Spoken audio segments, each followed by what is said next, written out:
같이 읽을 하나님의 말씀은요, 에베소서 1장 15절부터 23절입니다.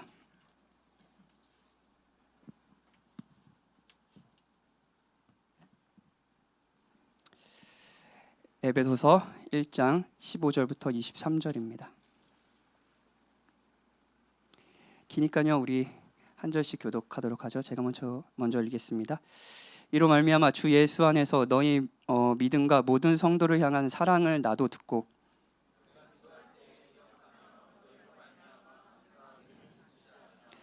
우리 주 예수 그리스도의 하나님 영광의 아버지께서 지혜와 계시의 영을 너희에게 주사 하나님을 알게 하시고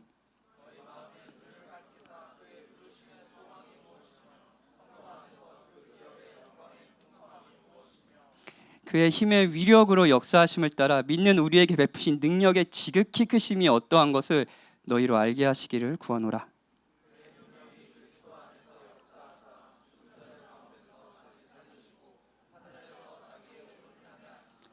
모든 통치와 권세와 능력과 주권과 이 세상뿐 아니라 오는 세상에 일컫는 모든 이름 위에 뛰어나게 하시고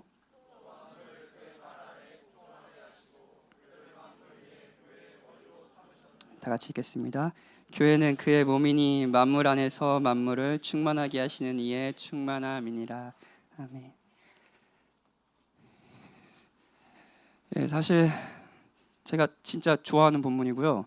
이 본문으로 설교를 하자면은 참 여러 가지 내용을 길게 할 수 있는 아주 좋고 많이 깊은 본문입니다. 그런데 오늘은 우리의 주제에 맞춰서 기도와 관련해서 좀 이 본문을 살펴보려고 해요. 오늘도 이제 바울의 기도를 살피면서 함께 기도를 배우고 또 우리의 생각을 바꾸고 여러분과 무엇보다도 기도하고 싶습니다. 시리즈 동안 제가 이제 이게 8번째 시간이에요. 8번째 시간인데 이 시리즈 동안 기도라는 것이 하나님과의 친밀한 교제다라는 걸 계속 강조하고 있어요. 그래서 여러분이 만약에 꾸준히 들으셨다면 기도가 하나님과 친밀하게 하나님을 누리는 거구나 이런 생각으로 바뀌셨으면 좋겠어요. 마치 친한 친구가 있어요. 그럼 친한 친구와 만나서 이야기하고 막 나의 속내를 다 이야기하면서 같이 교제 나누고 싶어하는 여러분들 마음이 있잖아요. 사실 교제는 기도는 그런 성질이 있습니다. 그런 의미에서 기도하며 만나는 하나님의 나라 이 시리즈 주제죠. 나라 이 세계는요 하나님과 친밀하게 교제하며 하나님을 누리는 동시에 하나님의 통치를 받는 세계라고 할 수 있겠습니다. 그런데 이제 교제를 나누는 사람, 교제를 누구랑 하려고요? 이렇게 시간을 보내서 이야기를 하려고요. 근데 나누는 사람이 누군지에 따라 그 교제의 성격이 약간 바뀌어요. 이게 무슨 말인가 싶죠. 교제를 나누는 사람이 여러분을 어떻게 생각하느냐에 따라 그 시간의 성격이 약간 바뀌는 경우가 있습니다. 같이 보내려고 이제 시간을 보내요. 같이 보내려고 하는 사람이 냉담하고 여러분에게 관심이 없다고 해봐요. 이 시간을 막 귀찮아한다고 해봐요. 반대로 그 사람이 여러분에게 굉장히 호의적이고 여러분의 삶에 관심이 있고 그러면은 사실 그 두 사람과 교제하는 성격, 그 시간 자체가 완전 성격이 바뀔 거 아니에요. 그렇죠? 만약에 제가 여러분에게 가끔 이렇게 지나가다가 재우가 여기 있으니까 재우야 신방하자 이렇게 해요. 그러면은 두 가지가 있습니다. 어떤 친구들은 좋아요 목사님 이렇게 하는 친구들이 있어요. 그리고 어떤 친구들은 이렇게 대답하는 친구들이 있어요. 제가 뭐 잘못했나요? 이렇게 질문하는 적이 있어요. 그러니까 기본적으로 박현진이란 목사를 어떻게 생각하느냐에 따라서 이제 그 신방하자라는 이 말이 성격이 바뀌는 거죠. 이분이 나랑 같이 시간을 보내면서 좀 신앙의 유익을 같이 누리기를 원하시는구나라고 생각할 수도 있고 아니면 내가 뭐 잘못했구나, 혼내려고 그러는구나 이렇게 생각할 수도 있는 거죠. 그렇죠? 누구냐에 따라 그 사람을 내가 어떻게 생각하느냐, 그 사람이 어떤 사람이냐에 따라서 사실 그 시간은 바뀌는 거예요. 하나님은 어떤 분이실까요? 여러분에게 하나님은 어떤 분이십니까? 이 질문에 대한 답변, 하나님이 어떤 분이신가요? 이 질문이요. 굉장히 중요한 질문이죠. 이 질문에 대한 답변이 여러분이 기도하는 이유이기도 하고요, 기도하지 않는 이유이기도 합니다. 여러분이 박현진을 어떻게 생각하냐요? 그러니까 박현진과 신방을 하고 싶은 이유이기도 하고 신방을 하고 싶지 않은 이유이기도 감사합니다. 이기도 한 것처럼 마찬가지예요. 여러분이 하나님을 어떤 분이라고 생각하느냐가 결국 여러분이 기도하느냐 기도하지 않느냐에 되게 중요한 사실 질문이라고 할 수 있는 거죠. 기도가 하나님과의 친밀한 교제니까요. 그래서 우리의 기도는요, 지금 이 시간이요, 우리 기도하려고 모였죠. 무엇보다도 기도하려고 모였잖아요. 그렇죠? 찬양도 좋고 말씀 듣는 것도 좋지만 하나님과 기도라는 방식으로 친밀하게 교제하려고 모였잖아요. 이 기도는요, 우리가 하나님을 어떤 분으로 생각하는가에 대한 가장 확실한 답입니다. 지금 이 시간이요. 오늘 저희가 읽은 에베소서의 기도 전에 3장, 제가 읽은 본문도 사실 되게 너무너무 좋고 깊은 내용들이 많다고 했는데 그 3절부터 14절도 진짜 너무 좋습니다. 제가 예전에 이거 청년부와 같이 에베소서를 1장을 설교한 기억이 있는데 너무 좋았어요. 근데 성도들은 고통을 받았는데 저는 너무 좋았어요. 3장 14절은요 굉장히 유명합니다. 3장 14절이 꽤 길잖아요. 그런데 헬라어 원문을 보면요 한 문장이에요. 한 문장. 끊어지지가 않아요. 말을 멈출 수 없을 정도로 터져나오는 찬양입니다. 3절부터 14절이요.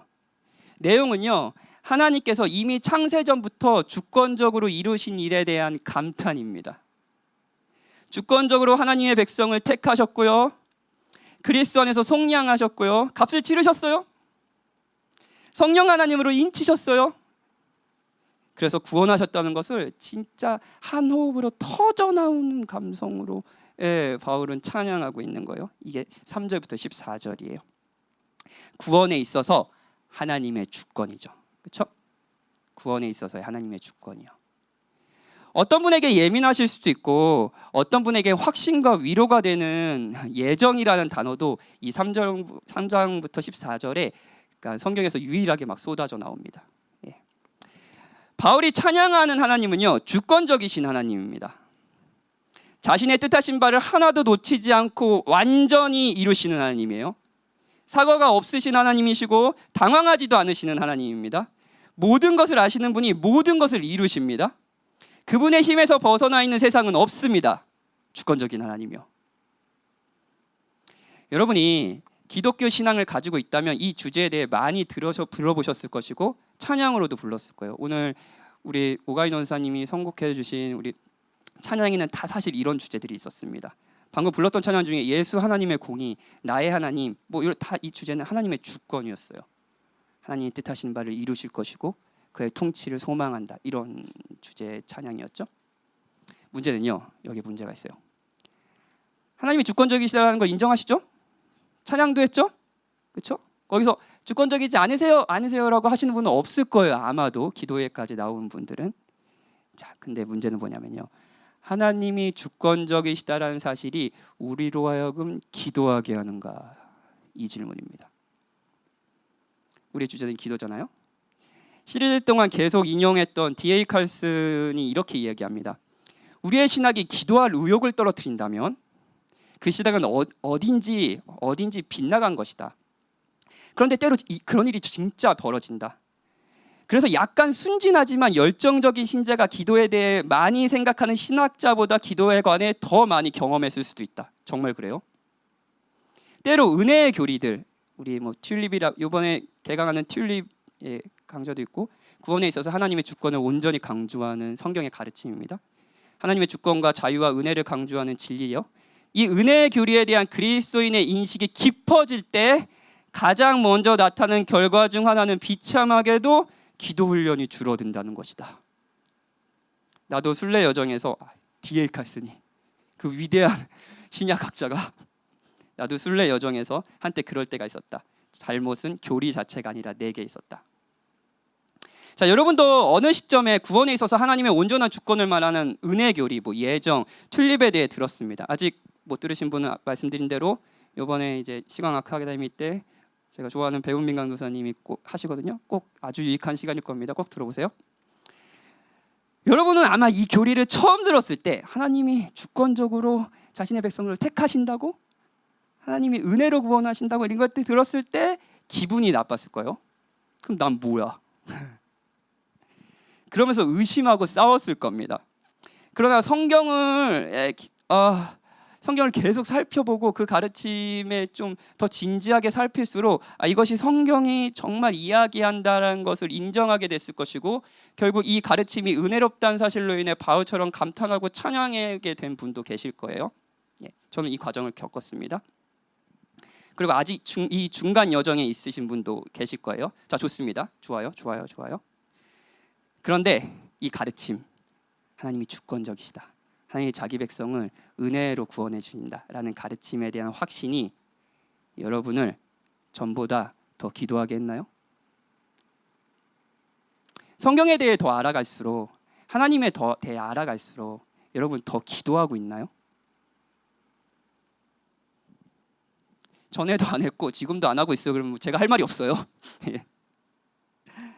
그런데 칼슨도 그렇고, 그 위대한 신약학자 칼슨도 그렇고요, 저도 그렇고 비참하게도 기도가 줄었습니다. 여러분의 생각에 저희 교회가 성경을 잘 가르치는 교회라고 생각하시나요? 교육 자리 더 노력하겠습니다. 복음을 충실하게 전한다라는 생각도 하시나요? 하나님의 주권과 은혜를 많이 말하는 교회라는 생각도 하실 거예요. 아마 다 이 모든 것에 맞아, 우리 교회도 좀 그런 교회지, 그런 교회요? 맞아요. 그런데 저희 교회가 기도하는 교회다라는 생각을 하시나요? 시간교회, 기도하는 교회.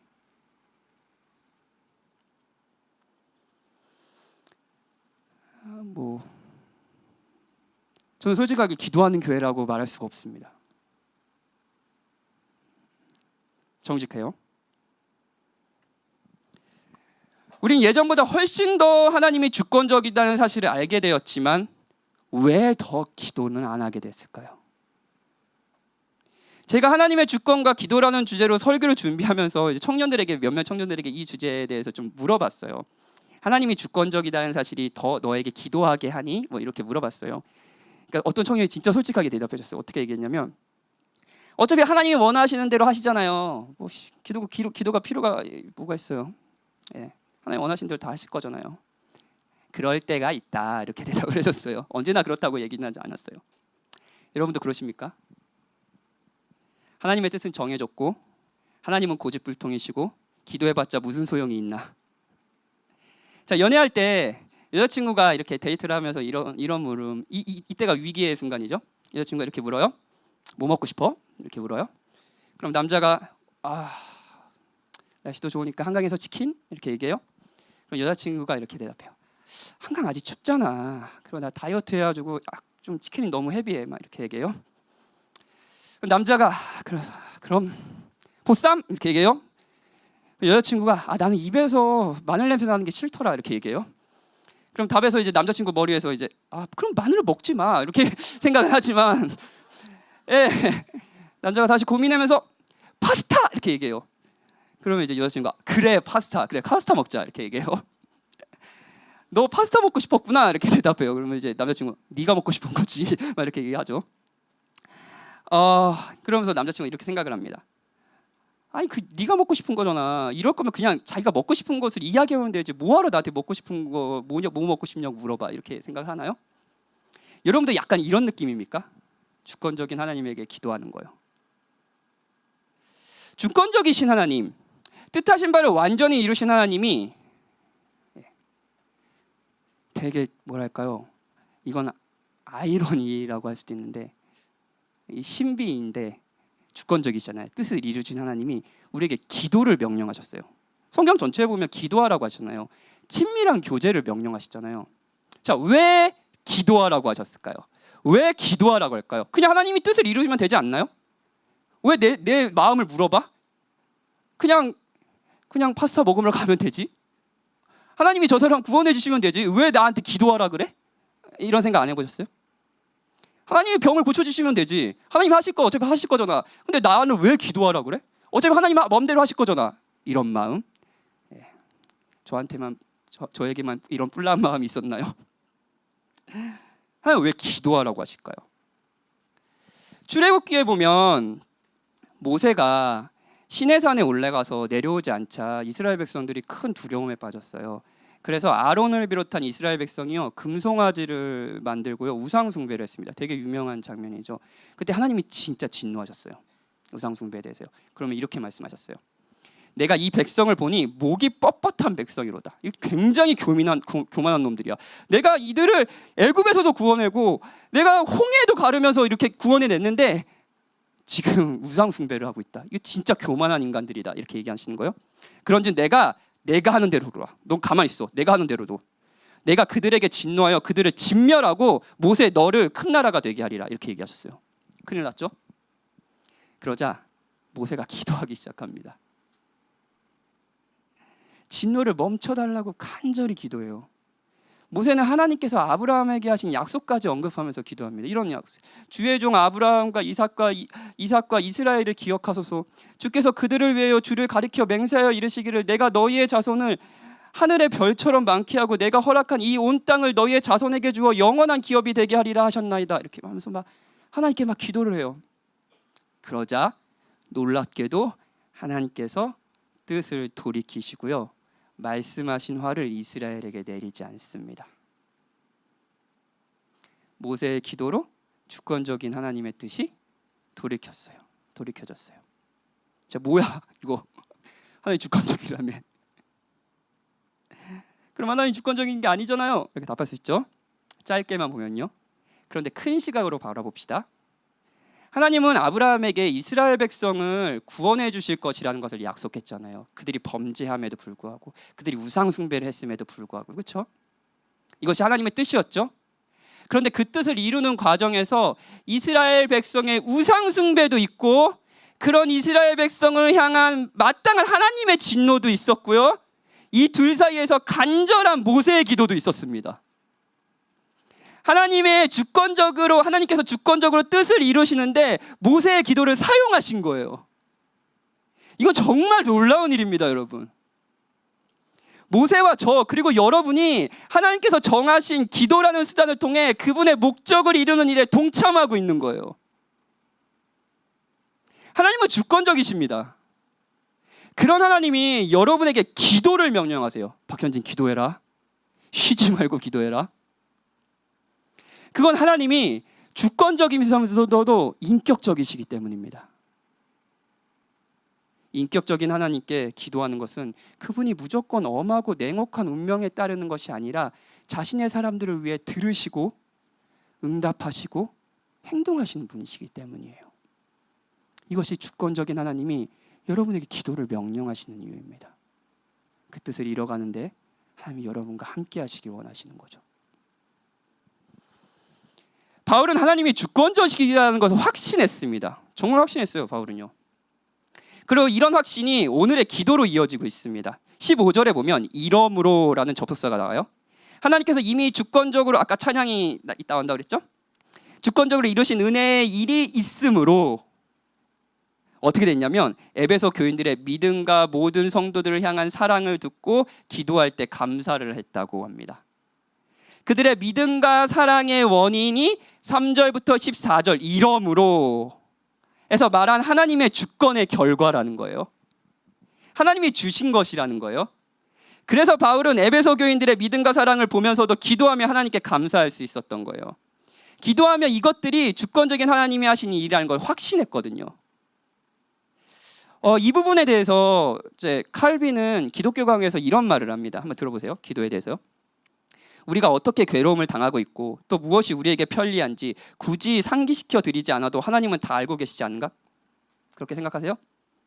그러니 그분이 잠을 주무시거나 졸음을 느껴 잠시 눈을 감고 계시다가 우리의 목소리에 깜짝 놀라 깨기라도 하시는 것처럼 우리의 기도로 그분의 준기를 환기시키는 것은 괜한 일 아닌가? 라고 물을지도 모르겠다. 그런 생각 해보셨어요? 그러나 그렇게 생각하는 사람은 주님이 자기 백성에게 기도를 요구하신 목적을 바로 이해할 수 없다. 이해했다고 할 수 없다. 그분이 기도를 명령하신 목적은 그분 자신이 아닌 우리를 위해서다. 우리가 바라고 생각하는 모든 것, 곧 우리를 유익하게 해주는 모든 것이 하나님에게서 비롯됐다는 사실을 기도를 통해 확실히 인정함으로써 바울이 그랬죠? 그래서 감사했죠? 그분이 마땅히 받으셔야 할 것을 받으시게 하라는 것이 우리를 향한 그분의 뜻이다. 따라서 경건한 교부들은 그들 자신과 다른 사람에게 주어진 하나님의 축복을 더욱 높이 칭송하면 할수록 기도에 더 많은 열정을 쏟아부었다. 기도는 우리가 누리는 모든 축복이 하나님께로부터 비롯됐다는 사실을 상기시켜준다. 아마 다들 이런 경험이 있으실 겁니다. 이렇게 마음이 좀 차가워요. 하나님이 나한테 해준 게 뭐가 있어? 막 이런 생각이 들어요. 근데 이제 또 교역자가 기도하자 해서 기도를 해요. 막 기도를 하는데 마음이 바뀌는 경험. 하나님이 나에게 참 주신 것이 많구나. 이게 내가 잘해서 얻은 거라고 생각했지만 이거 다 하나님께서 주신 선물이구나. 라는 생각을 하면서 감사했던 적이 있으십니까? 주권적이신 하나님 앞에 우리가 기도로 섰을 때 우리는 받는 선물들을 당연하게 생각하지 않고 감사하게 됩니다. 그리고 하나님과 더 깊어지죠. 무엇보다도 하나님이 주권자라는 확신은요, 하나님께 구하는 것으로 이어집니다. 하나님이 주권적이시니까 주실 수 있는 분도 하나님이시잖아요. 그렇죠? 그러니까 당당히 구하는 거죠, 하나님께요. 18절 에베소 교인들의 눈을 밝히사. 눈을 밝히는 거예요. 이 단어를 잘 살펴보면, 자, 제가 만약에 재우를 진짜 사랑해요. 재우를 사랑해서 해줄 수 있는 게 많이 있겠지? 뭐 밥도 사줄 수, 밥은 사줄 수 있어. 밥은 사줄 수 있고, 뭐 여자친구도 소개팅은 해줄 수 있어. 아니야, 하지 마. 알았어. 예, 많은 거 해줄 수 있어요. 근데 제가 재우한테 해줄 수 없는 게 있어요. 재우의 마음이, 눈이 감겨 있다면, 그래서 하나님이 주시라는 것을 모르고 복음의 영광과 아름다움이 그렇게 재우에게 아름답게 느껴지지 않는다면, 그걸 성경은 우리 애가 죽었다라고 표현도 하고요, 우리의 영혼의 눈이 감겼다라고도 표현하죠. 이걸 뜨게 해줄 수 있는 능력은 제가 없습니다. 제가 지난주에 어린아이들 회심 집회를 했잖아요. 회심 집회를 하면서 제가 아이들한테 마지막에 부모들을 위해서 기도해달라고 그랬어요. 그 기도는 뭐였냐면요, 제가 아이들을 너무너무 사랑해서 많은 걸 주고 싶고 하고 있지만 제가 줄 수 없는 게 있어요. 그 아이들의 회심 아닙니까? 그 아이들이 그리스도 안에서 영원한 생명을 얻는 건 제가 줄 수 없어요. 그렇죠? 그러니 무릎을 꿇는 거죠. 바울은 무릎을 꿇었습니다. 바울이 엄청나게 저랑은 비교도 되지 않을 정도로 역사 속에서 가장 위대한 사도였어도 바울은 이걸 줄 수 없었습니다. 그래서 기도하죠. 교인들의 눈을 밝히사, 원래 눈이 어두운 거예요. 그래서 보지 못했던 거예요.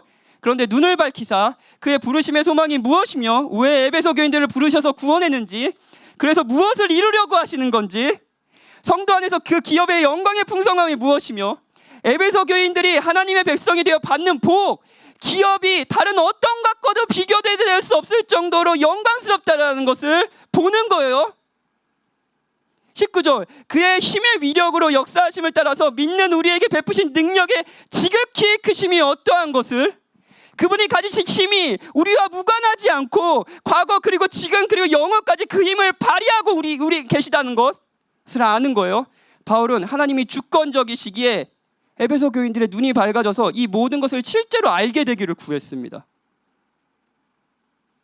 하나님이 주권적이시다라는 것은 그분이 자유로운 분이시라는 거예요.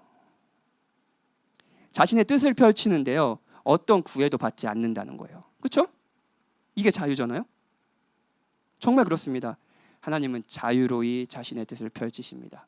하나님을 막을 수 있는 것은 아무것도 없습니다. 저는 말씀드린 대로 아버지로서 박연을 사랑한다고 했을 때 할 수 있는 것이 있고 없는 것이 있습니다. 그렇죠? 이 한계는 점점 크게 느껴져요. 아이가 커갈수록요. 지난주에 회심 집회 잠깐 얘기하면, 회심 집회에 약간 후유증이 있네요. 자꾸 앞으로 나가려고 그러네 제가. 예. 그래서 약간 반말하려고 그러고 이렇게 회심 집회에 약간 후유증이 있는데, 개인적으로 참 좋은 시간이었습니다. 진짜 좋았어요. 우리 아이들에게, 부모들에게, 그리고 여러분들에게 제가 좋았던 것 같이 여러분도 좋았던 시간이길 바랍니다. 그런데 지난주에 설교를 준비하는 게 유난히 힘들었어요. 그러니까 이제 매주 설교를 하는 게 뭐 2번씩 설교하는 게 익숙해져가지고 좀 이제 별로 안 떨거든요. 근데 그날 유난히 좀 너무 많이 힘든 거예요. 마음이 힘들고 막 긴장하고 막 어쩔 줄 몰라하고 막 기도도 안 되고 막 그러는 거예요. 진짜 오랜만에 경험한 긴장감이었어요. 설교문도 뭐 안 써지고 막 그랬어요. 근데 왜 그런가 생각해봤더니 아이들의 회심이 오늘 바울의 기도에 의하면 눈을 밝히는 것이 저의 완벽한 설교의 결과라는 생각이 드는 거예요. 완벽한 설교로 아이들을 설득하고 싶었던 거예요. 지난주 설교를 들으신 분은 알겠지만 지난주 설교의 주제는 어린아이를 환대하시는 예수님이었습니다. 어린아이, 예수님 앞에 아무것도 할 수 없고 그저 나약한 자들을 이렇게 환영하시는 예수님을 설교하면서 그저 있는 모습 그대로 그리스도께 안기어 하나님의 사랑을 받으면 된다고 아이들에게 이야기했어요. 너희들이 앞으로 인생에서도 너희가 모든 성취했든 성취하지 않았든 하나님은 그리스도 안에서 너를 받아주실 것이고 너희를 어린아이처럼 환대하실 거다. 그러니 어른인데도 하나님 앞에 어린아이로 살아라 라고 설교했어요. 이것이 회개하며 예수 그리스도를 믿는 것이다 라고 설교하면서 설교자는 이게 모순이죠. 저는 어린아이가 아니라고 생각한 거예요. 설교를 준비하면서 잡히지 않는 제 모습을 보고 이 모순을 발견했습니다. 이게 너무 모순적인 거예요. 그래서 기도도 안 되잖아요. 그래서 노트를 꺼냈어요. 그리고 기도를 적었습니다. 이렇게 기도를 적었어요. 하나님 도와주세요. 매주 서는 설교의 자리지만 오늘 유난히 긴장이 됩니다. 아이들의 회심이 저의 완벽한 설교, 설득을 통해 이루어질 것 같은 염려가 가득합니다.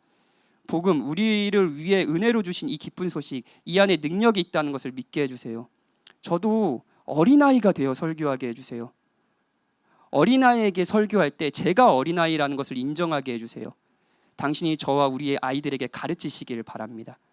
당신이 자기 백성에게 은혜를 베푸신다는 것이 설교하는 저의 유일한 소망입니다. 저와 아이들에게 은혜를 베풀어 주세요. 저는 아이들을 사랑하지만 아이들에게 새로운 생명을 주는 것에 있어서는 자유하지 못합니다. 저는 여러분을 사랑하지만 여러분의 눈을 뜨게 할 수는 없어요.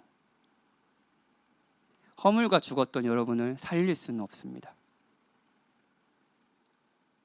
하지만 주권적인 하나님은 자유로워서 자신의 뜻대로 행하시죠. 어떤 것도 구애받지 않으시고요. 어떤 참혹한 죄인이라도요.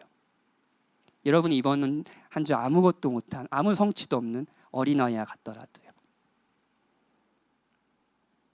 이걸 믿은 바울은요, 에베소 교인들을 위해 하나님이 해주실 일들을 기도했습니다.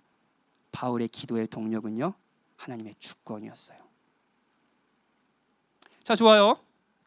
바울은 하나님이 주권적이라는 사실을 알았습니다. 그리고 그 사실이야말로 기도하는 가장 큰 동력이 되고 있어요. 그렇죠? 그런데 하나님이 주권적이시다라는 사실은요, 바울처럼 기도로 나아가는 강한 동기도 되기도 하지만 기도하지 않는 이유가 되기도 합니다. 아까 기도가 하나님이 누구신가에 대한 우리의 인식이라고 했잖아요. 자, 생각해 봅시다. 어떤 대상이 주권적이다, 힘을 가지고 있다. 아까 우리 오가인 전사님이 찬양 인도를 하시면서 이제 주권에 대해서 이야기를 해주셨는데, 자, 하나님 외에도 주권과 힘을 가진 사람은 우리 주변에 많이 있죠. 힘을 가지고 있다는 것이 항상 우리에게 위로가 되지는 않고 어떨 때는 공포가 되기도 해요. 자, 히틀러 있어요. 히틀러. 극단적이지만 히틀러는 독일 국민이 준 힘이 있었습니다. 힘이 있었어요. 그렇죠? 그는 독일 제국에서 주권자였습니다. 그런데 여러분이 유대인이라고 해보세요. 그러면 그 주권은 여러분의 공포 아니겠어요? 극단적으로 히틀러라고 이야기했지만 여러분은 여러분의 삶을 실제로 움직일 수 있는 주권자들을 두려워하는 마음이 있을 겁니다. 뭐 회사에서도요, 가정에서도요, 관계에서도 마찬가지예요. 무리가 이렇게 있잖아요. 교회에서도 마찬가지인데 무리가 있으면 꼭 그 무리의 분위기를 주도하는 사람들이 있잖아요. 근데 그 사람이 나를 어떻게 생각하느냐가 이 무리가 나를 어떻게 생각하는 거냐 이어지는 것 같은 그런 사람이 있죠. 그렇죠? 주권자.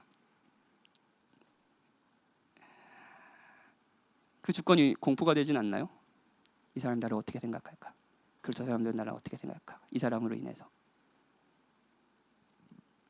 힘이 그래요. 누가 가지고 있느냐에 따라서요. 여러분의 관심이 없는 사람이 주권자라면 어떨까요? 그건 역시 위로가 되지 않을 거예요. 하나님이 주권적이라고 여러분들이 아주 뭐 고백도 하고 찬양도 말하면서 기도하지 않는 이유는요, 여러분이 하나님을 그렇게 좋은 분으로 생각하지 않기 때문입니다. 다시 한번 말씀드릴게요. 여러분이 하나님 주권적이라고도 말하고 아주 뭐 튤립 교리, 은혜 교리에 대해서 아주 하나하나씩 되게 자세히 공부하고 이게 성경의 가르침에 대해서 인정도 했다고 해봐요. 전적 타락, 예, 다 인정하고 무조건적인 선택, 예, 다 알았어요. 제한 속죄 다 알았어요. 근데 기도하지 않고 있다. 그건 뭔지 아세요? 여러분, 하나님은 그렇게 좋은 분으로 생각하지 않는 겁니다. 하나님은 주권적이신데 좋은 분은 아니신 거예요. 주권이 위로가 되는 게 아닌 거예요, 여러분에게. 그래서 우리는 주권적인 하나님이 무엇을 하셨는지 살펴볼 필요가 있습니다. 결국 그 힘을 어떻게 쓰셨는지 알아야지 그분이 좋은 분인지 좋지 않은 분인지, 여러분의 이 주권이 위로가 될지 공포가 될지 알게 될 거 아니에요. 그렇죠? 하나님의 능력, 하나님의 주권을 생각할 때 여러분 뭐가 떠오르나요? 창조? 말씀으로 이 거대한 우주를 만드신 하나님. 제가 요즘에 우주에, 여기 금요기도 때 이야기했는지 모르겠는데 제가 좀 우주에 빠져 있거든요. 그래가지고 막 그 수성에 대해서 막 유튜브 과학 유튜브 이런 거 많더라고요. 수성에서 인간이 살 수 있나 막, 그리고 지구의 자전의 주기가 1도만 틀어주면 어떻게 되나 막 이런 거 막 보고 있어요. 그러면서 진짜 하나님이 이 세계를 얼마나 질서 있게 아름답게 창조하셨나의 위대한 영광을 봅니다. 자, 좋아요. 이상하죠? 네. 자, 하나님의 주권 생각할 때 우주를 생각할 수도 있어요. 그렇죠? 창조 세계. 네. 근데 바울은요, 하나님이 주권적이시다라고 했을 때 가장 영광스럽고 의미심장한 일을 이야기해요. 오늘 본문에서요. 주권자가 하신 일입니다. 20절. 주권자의 능력이 한 일은요, 죽은 자들 가운데서 그리스도를 다시 살리신 것입니다. 그리스도는 부활하셨습니다. 이것이 하나님의 능력이고 주권적이신 하나님이 하신 일입니다. 이건 우주의 창조보다 놀랍고 영광스러운 하나님의 능력입니다. 왜냐하면 그리스도가 다시 살아나심으로 부활의 첫 열매가 되셨고 그의 백성을 다시 살리셨기 때문입니다. 그의 부활이 우리의 부활이 되었기 때문입니다. 그리스도의 부활은 그리스도에게서 멈추지 않고 우리에게 이어졌습니다. 그리스도의 부활에 우리의 죽음의 종말이 있고 죄의 파멸이 있습니다. 이게 하나님의 능력이 하신 일이에요. 여기서 멈추지 않습니다. 주권자의 능력은 그리스도를 하늘에서 자기 오른편에 앉히신 겁니다. 오른편에 앉으셨다는 건 그에게 영광의 권위를 주셨다는 것을 의미해요. 그래서 20절, 모든 통치와 권세와 능력과 주권과 이 세상뿐 아니라 오는 세상에 일컫는 모든 이름 위에 뛰어나게 하신 겁니다. 아까 찬양했죠, 우리? 세상에 많은 권위가 있지만, 여러분 많은 권위 가운데 살았죠, 이번 주요? 그래서 우리를 위로하는 권위도 있는 반면 우리를 위협하고 두렵게 하게 하는 권위도 있지만 그 권위는 최종적이지 않습니다. 최종적이지 않아요. 가장 높은 권위는 우리의 죄를 위해 십자가에 죽으시고 우리의 생명을 위해 부활하신 그리스도께 있습니다. 그분이 통치하십니다. 에베소서 2장에 보면, 오늘 1절 읽었잖아요. 2장에 보면 이런 이야기가 나옵니다. 허물로 죽은 우리를 그리스도와 함께 살리셨고 또 함께 일으키시사 그리스도 예수 안에서 함께 하늘에 앉히셨다. 아까 그리스도를 하나님 우편에 앉히셨다고 했잖아요. 근데 우리도 앉히셨대요. 우리에게 지금 어떤 권위도 없는 것처럼 보이지만 권위도 없죠. 여러분 힘드셨나요? 아까 오가인 선생님 힘드셨나요? 했더니 여러분들이 힘들었다고 대답해가지고 뭐가 그렇게 힘들었을까라는 생각을 했는데, 힘드셨나요? 어떤 권위도 없는 것처럼 보이시나요? 하지만 하나님이 보시기에 여러분과 저는 모든 이름 위에 뛰어난 그리스도 안에 있고 그리스도는 하나님 아버지와 함께 하늘에 앉으셨기 때문에 하나님이 보시는 우리도 원칙상 거기에 있습니다. 그래서 하늘에 앉으셨다라는 이 기록을요, 바울은 의도적으로 미래 시제를 쓰지 않습니다. 앉히신 거예요. 하나님이 보시기에요. 하나님의 크신 사랑 덕분에 거기에 우리의 종착지가 있고 엄밀한 의미에서 우리가 속한 것은 거기입니다. 이것이 주권자가 하신 일이에요. 그리스도를 자신의 우편에 앉으시고 더불어 우리를 앉히신 겁니다. 여기서 멈추지 않습니다. 22절, 만물을 그의 발 아래 복종하게 하시고 그를 만물 위에 교회의 머리로 삼으셨습니다. 교회는 그의 몸이니 만물 안에서 만물을 충만하게 하시는 이의 충만함입니다. 무슨 말이냐면요, 그리스도는 만물의 머리지만 무엇보다도 교회 여러분과 저의 머리시라는 거예요. 그리고 저희는 그리스도의 몸입니다. 그런 의미에서 가장 높은 권위이신 분은요, 모든 주권을 행사하시는데, 잘 들으세요. 모든 주권을 행사하시는데요, 철저히 교회, 자기 백성의 유익을 위해 일하십니다. 그래서 예수의 주권의 궤도를 벗어나서는 한 방울의 비도 떨어질 수 없어요. 우리의 모든 날 건강, 질병, 기쁨, 승리, 기도, 기도응답도 그분의 주권의 영역 안에 있습니다. 하나님의 모든 주권은요, 우리를 위해 십자가에 달리신 그리스도를 통해 우리에게 펼쳐집니다. 하나님은 그 모든 통치를 자신의 백성을 위해 펼치세요. 사랑하는 여러분, 이런 하나님의 주권은 따분한 교리의 한 줄, 수학 공식 같은 것이 아닙니다. 하나님이 주권적이시며 인격적이시다라는 부분은요, 물론 신비입니다. 하지만 신비 중심에는 우리 대신 죽으신 그리스도가 계십니다. 이것이 바울이 하나님의 주권을 생각하며 찬양이 터진 이유고 무엇보다도 기도하는 이유죠. 오늘 본문에 그리스도가 하늘의 우편에 앉으셨다고 했잖아요. 그렇죠? 하나님이 앉으셨다고 했잖아요. 그리고 모든 권위를 받고 통치하신다라고 고백하죠. 그런데 하나님의 우편에 앉으신 그리스도가 무엇을 하고 계신지 알려주는 또 다른 본문이 있습니다. 로마서 8장 34절이에요. 제가 읽어드릴게요. 들어보세요. 누가 정죄하리요? 죽으실 뿐 아니라 다시 살아나신 이는 그리스도 예수시니 그는 하나님 우편에 계신 자요. 그렇죠? 우리를 위하여 간구하시는 자신이라. 이 본문을 통해 마이클 리브스는 그리스도 우리의 생명이라는 책에서 이렇게 얘기합니다. 한번 들어보세요. 마음이 짓눌리고 올무에 사로잡혀 있을 때도 우리의 위대한 대제장께서는 여전히 소중한 위로가 되신다. 여러분 그러신가요? 그리스도가 여러분의 위로입니다. 하늘에 계시면서도 자신이 친히 피로 값주고 사신 자기 백성들을 위한 관심과 애정을 이기지 못하시고 사랑하는 자기 아버지께 계속해서 간구를 쏟아놓으시는 분이시기 때문이다. 우리는 하나님 주권자 앞에 나 스스로 서는 것이 아니다. 여러분 혼자 서는 게 아니에요. 그리스도 안에서 서는 것이다. 나에게는 내 죄를 속하고 이를 근거로 이제 나를 위해 완전한 확신을 갖고 기도하는 대제사장이 계시다. 내가 신실하지 못할 때도 그분은 신실하다. 내가 약할 때도 그분은 강하시다. 내가 기도하지 못할 때도 그분은 하나님 우편에 계신 자여 우리를 위하여 간구하는 자로 계신다. 진실로 그분은 살아서 우리를 위해 간구하시는 분이다. 우리는 실패할 때마다 하나님께로 나아가기를 주저하고 고통과 상한 마음에 시달리느냐 기도할 마음조차 잃어버리기 일쑤다. 그럴 때마다 우리는 극심한 고통 가운데 신음하던 욕과 더불어 이렇게 말할 수 있다. 하늘에 내 증인이 계시고 높은 곳에 내 변호인이 계시다. 내 중재자는 내 친구다. 나는 하나님께 눈물로 호소한다. 사람이 친구를 위하여 변호하듯이 그가 하나님께 내 사정을 아랜다. 하나님께서는 이스라엘 백성을 향한 자신의 주권적인 뜻을 이루시는데 모세의 기도를 사용하셨습니다. 그리고 아마도 에베소 교회를 향한 하나님의 주권적인 뜻, 그들의 눈을 밝히어 하나님의 영광의 풍성함을 알게 하시는 일에 있어서 하나님은 바울의 기도, 오늘 적혀있는 바울의 기도를 사용하셨을 겁니다. 그렇죠? 하나님은 주권적이고 인격적이신 분이십니다. 그런데 하나님께서 우리를 구원하시기 위해 자신의 주권적인 뜻을 이루시는데 무엇보다도 그리스도의 사역을 사용하셨습니다. 그분이 여러분과 저를 위해 십자가에 죽으시고 부활하셨어요. 뿐만 아니라 그리스도의 기도도 사용하고 계십니다.